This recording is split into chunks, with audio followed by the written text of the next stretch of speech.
भूमिहार हर booth पर भावी हैं। अंतिम समय में यहाँ चिराग पासवान के आने की वजह से राजद की थोड़ी नींद उड़ी। भाजपा यहाँ जमानत जब्त करा रही थी अपनी। अब नीतीश को मैं बार बार कहता हूँ, नीतीश कुमार के पलट जाने मात्र से पूरे बिहार में कैडर नहीं पलट जाएगा। वो ललन सिंह, वो आरसीपी सिंह, वो नीतीश कुमार, जो तीनों मिलकर तांडव कर रहे थे। अनंत सिंह को जिस तरीके से जदयू ने बेइज्जत करने की कोशिश की कि ऐसा ना हो कि ललन सिंह और उनकी पत्नी जो है सोनम देवी ये बुरी तरह उलझ जाए। जमानतों जब्त होने की बात कुछ लोग तो कह दिए थे। नमस्कार, भारत लाइव देख रहे हैं आप। और बिहार में दोनों सीटों पर चुनाव खत्म हो चुके हैं, तो एग्जिट पोल लेकर हम आपके सामने आ गए हैं। मोकामा की चर्चा करेंगे इस वीडियो में। मोकामा का परिणाम क्या है, मोकामा का वोटिंग प्रतिशत क्या है, क्या होने वाला है परिणाम, और कौन कौन से समीकरण प्रभावशाली रहे, किन किन नेताओं की वापसी, किन किन नेताओं की कमी खली, इन तमाम चीज़ों पर चर्चा करेंगे। डॉक्टर साहब मौजूद हैं। इसके पहले डॉक्टर साहब ने जो आंकड़ा आपको दिया था कल, कहीं ना कहीं उसी आंकड़े पर, उसी समीकरण पर मोकामा की चुनाव भी संपन्न हुई है। ऐसे में अब जो खबर निकलकर सामने आ रही है, टोटल ओवरऑल दोनों जगहों पर 52.5% वोटिंग हुई है। और बात की जाए इंडिविजुअल मोकामा की तो 53.45% वोटिंग हुई है। ये वोटिंग हर बार की तरह ही है, कुछ खास नहीं है, लेकिन खास बात यह है कि भाजपा पहली बार मैदान में थी और जदयू राजद एक साथ थी। डॉक्टर साहब, क्या लगता है कि मोकामा में जो समीकरण बदला है, भाजपा ने जो समीकरण बदलने का प्रयास किया है, भूमिहार दोनों तरफ से मैदान में थे, कैसी परिस्थिति बनी, किस प्रकार से चुनावी समीकरण बने, और वोटिंग के प्रतिशत से आपको क्या लगता है? तो ये मोकामा में एक बड़ी बात जो आज डेवलपमेंट है, देखिए कल तो हमने बहुत सारी बातें की हैं, आज भी हमने लाइव में बहुत सारी बातें बताई हैं। कुछ नई बातें मैं पहले बता दूं जो नई डेवलपमेंट्स आई हैं। एक जो धानुक वोटर के बारे में हम बात कर रहे थे कि वो किस तरफ जाएगा, और ट्रेडिशनली तो उसे भाजपा की तरफ जाना चाहिए, क्योंकि लगभग 1.5 साल से इस वोट बैंक को इग्नाइट किया जा रहा था कि आपको अनंत सिंह के खिलाफ जाना है।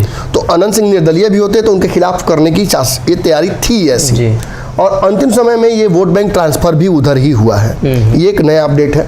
दूसरा जो बड़ा अपडेट है, जो बार बार मुझे शक हो रहा था कि जदयू का कोर वोटर क्या इस तरफ जाएगा।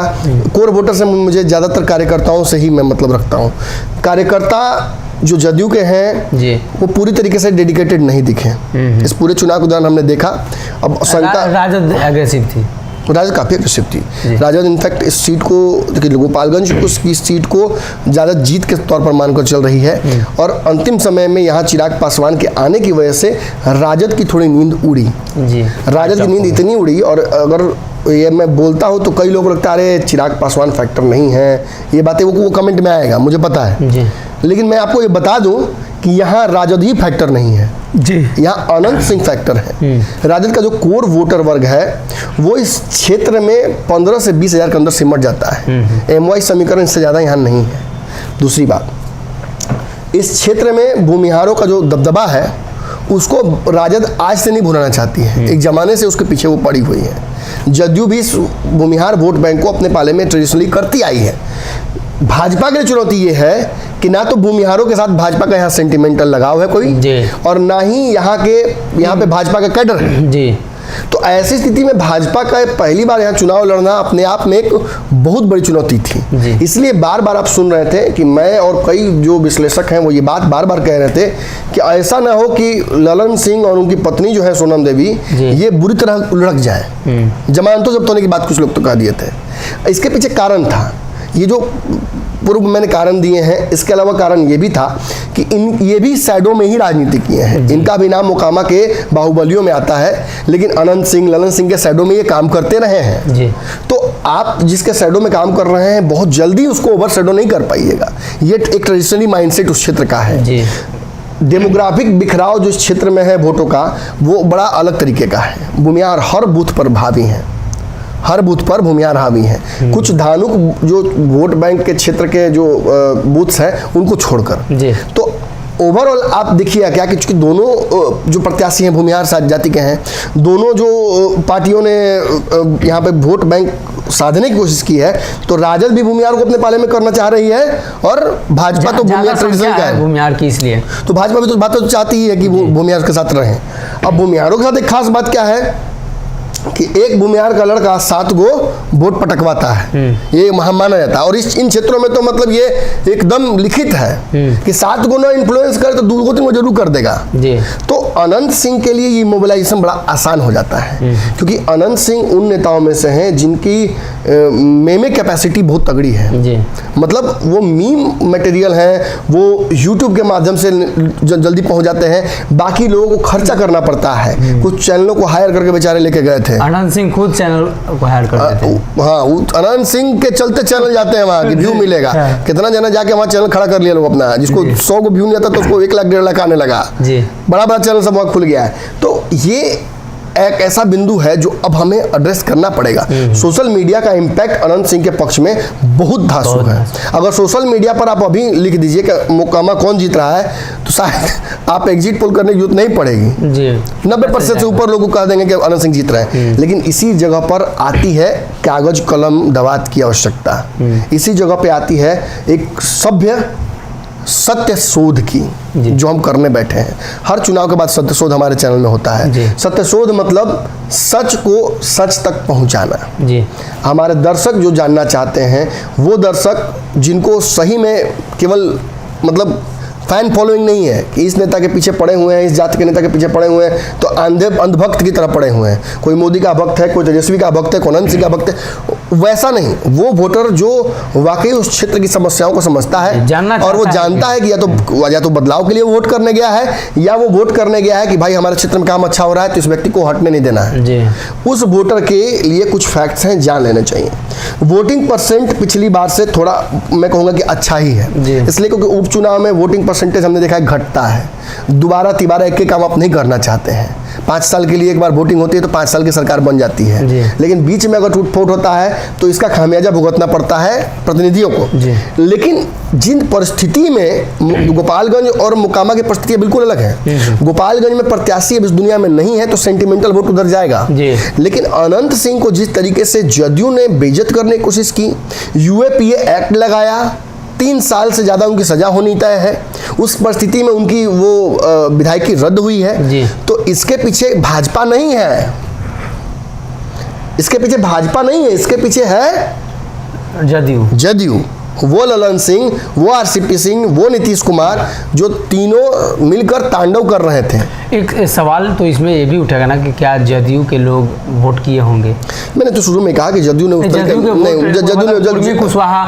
जदयू के कैडर को मुझे याद है अंतिम समय तक पर्ची बनी और लोगों को खोजा गया, बूथों से बुला कर ललन सिंह और जो उनके नेता हैं उन्होंने कहा कि नहीं, ध्यान देना है आपको, ललन सिंह के खिलाफ वोटिंग करवानी है, ध्यान रखना है कि अनंत सिंह को वोट गिरे। लेकिन ये अदावत आज की नहीं है जी।